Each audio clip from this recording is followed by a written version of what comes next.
हेमंत सोरेन जी की कथनी और करनी का क्या अंतर होता है, वो किस तरीके से सारे चीजों पर यू टर्न मारते हैं। मुख्यमंत्री जी जिनकी टीम में देश के सबसे महंगे लॉयर्स हैं, उन्होंने जो याचिका दाखिल की 23 तारीख को, मुख्यमंत्री जी ने दाखिल तो कर दी याचिका, लेकिन डिफेक्ट 5-5 ये लिस्ट नहीं होने वाला है जब तक मुख्यमंत्री हेमंत सोरेन उनकी टीम इन डिफेक्ट्स को दूर नहीं करती। तो मुख्यमंत्री के पास तो सारे लॉयर्स हैं, सारे महंगे लॉयर्स हैं, फिर ऐसा क्यों होता है कि उनकी याचिका में डिफेक्ट्स होता है। मैं मंचा सिंह अपने साथी नेताओं के साथ मीडिया के सभी मित्रों का स्वागत करता हूं।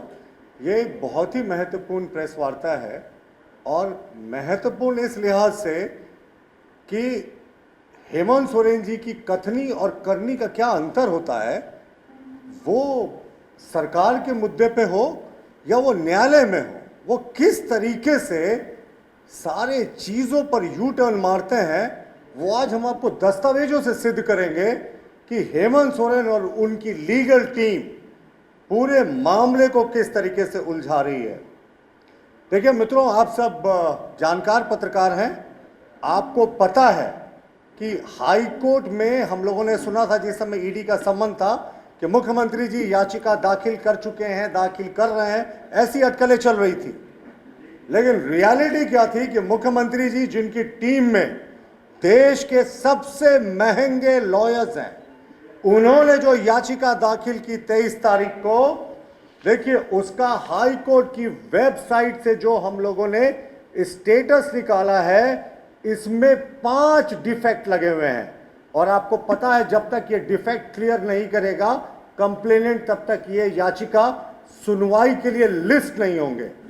तो मुख्यमंत्री जी ने दाखिल तो कर दी याचिका, लेकिन डिफेक्ट 5-5 लगे। और आपको यकीन होता है कि जिनके पास देश के सबसे महंगे लॉयर्स हैं, कैसे कैसे डिफेक्ट लगे हैं। 1 मोर कॉपी वांटिंग, यानी एक कॉपी कम दिया। अब आप बताएं, एक कॉपी कम कोई कम देता है याचिका फाइल करने में? ये 23 तारीख का माननीय मुख्यमंत्री हेमंत सोरेन जी का जो ईडी के खिलाफ जो गए थे union of India through secretary, वो उनका है। दूसरा इनका है कि पीओ नेम इज मिसिंग, ऐसे 5 डिफेक्ट लगाए गए हैं और ये डिफेक्ट में ये याचिका किनारे हो गया है। ये लिस्ट नहीं होने वाला है जब तक मुख्यमंत्री हेमंत सोरेन उनकी टीम इन डिफेक्ट्स को दूर नहीं करती।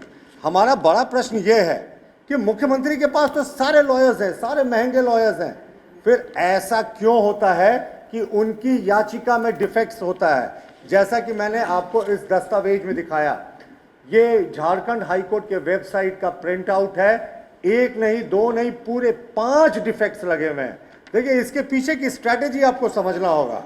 इसके पीछे की स्ट्रैटेजी होती है कि हमने याचिका फाइल कर दी लेकिन डिफेक्ट्स लगा दिया, और जब तक वो डिफेक्ट कंप्लेनेंट या उनकी लीगल टीम दूर नहीं करेगी तब तक ये याचिका सूचीबद्ध नहीं होगी। और मुख्यमंत्री जी लंबे समय तक ईडी के सामने कहते रहेंगे कि भाई हमने याचिका दाखिल कर दी है, लेकिन डिफेक्ट्स है 5-5। और आपको लगता है ये 5 डिफेक्ट्स कोई मामूली जो वकील हैं उनसे ये ऐसी गलती होगी? किसी वकील से नहीं होती, लेकिन ये गलती हुई। और ये पहला उदाहरण नहीं है जब हेमंत सोरेन जी ने इसी स्ट्रैटेजी के तहत किसी मामले को लंबे समय तक लटकाया हो। आपको याद होगा महामहिम राज्यपाल के खिलाफ उन्होंने हाईकोर्ट में 14/11/2022 को एक याचिका दाखिल की थी। उसमें opposite party governor of Jharkhand थे और दूसरे अपोजिट पार्टी इलेक्शन कमीशन थे। इस केस में भी डिफेक्ट है। आप सोचिए, ये 14 नवंबर 2022 का फाइल किया हुआ केस, और ये झारखंड हाईकोर्ट के वेबसाइट से है। 14 नवंबर 2022 को फाइल किया हुआ केस आज तक लिस्ट में इसलिए नहीं आया क्योंकि इसका अगर आप देखेंगे ऑब्जेक्शन क्या है इसके लिस्टिंग में, ऑब्जेक्शन लगा है other objection defect. Compliance date दिया हुआ 23 तक इनको कंप्लाई करना था, रिसीव डेट डैश। ये लेटेस्ट आज का प्रिंट आउट है, यानी ये पिछले साल नवंबर महीने में भी जो गवर्नर और इलेक्शन कमीशन के खिलाफ, आपको याद होगा लिफाफा मुद्दे पे ये गए थे, उसके डिफेक्ट को उन्होंने क्लियर नहीं किया है। आज तक ये याचिका सूचीबद्ध नहीं हुई। तो ये सूचीबद्ध इसलिए नहीं हुई कि हाईकोर्ट में केसेस की पेंडेंसी है, ये इसलिए सूचीबद्ध नहीं हुई कि मुख्यमंत्री चाहते ही नहीं थे। मुख्यमंत्री जी को जवाब देना चाहिए कि आखिर लगभग अब कुछ ही दिन में 1 वर्ष हो जाएगा, 10-11 महीने बीत गए हैं। 10-11 महीने पहले जो आपने याचिका दाखिल की थी वो तकनीकी कारणों से, और ये किसकी गलती है? ये इनकी टीम की गलती है, मुख्यमंत्री जी की गलती है। कंप्लेनेंट वो है, डिफेक्ट लगा दिया ताकि हम कहें तो भाई हम हाईकोर्ट गए हैं, लेकिन इनको पता है कि डिफेक्ट जब तक क्लियर नहीं होगा ये लिस्ट नहीं होगा। टाइम बाइंग जो कहते हैं ना, वो सिर्फ वही कर रहे हैं। वो इसी तरीके से याचिकाओं को दाखिल कराते हैं, डिफेक्ट डालकर छोड़ देते हैं और वो याचिका पड़ी रह जाती है, वो कभी लिस्ट ही नहीं होती। तो मुख्यमंत्री हेमंत सोरेन को स्पष्ट करना चाहिए कि ईडी के खिलाफ जो उनकी याचिका है उसमें 5 डिफेक्ट कैसे हैं, इस कारण वो लिस्ट नहीं हो पा रही है। और 11 महीने पहले जो उन्होंने याचिका दाखिल की थी पिछले वर्ष नवंबर महीने में, उसका डिफेक्ट क्यों नहीं क्लियर किया जो लिफाफा को लेकर गवर्नर और इलेक्शन कमीशन को किया था?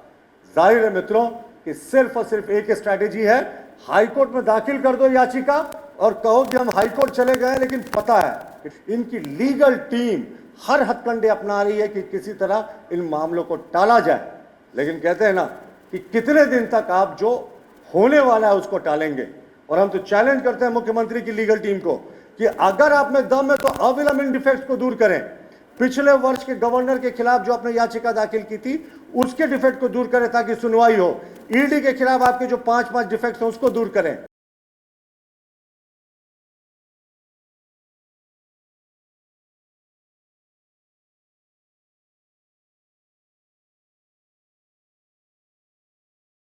thefollowup.in. Like, share, and subscribe. www.thefollowup.in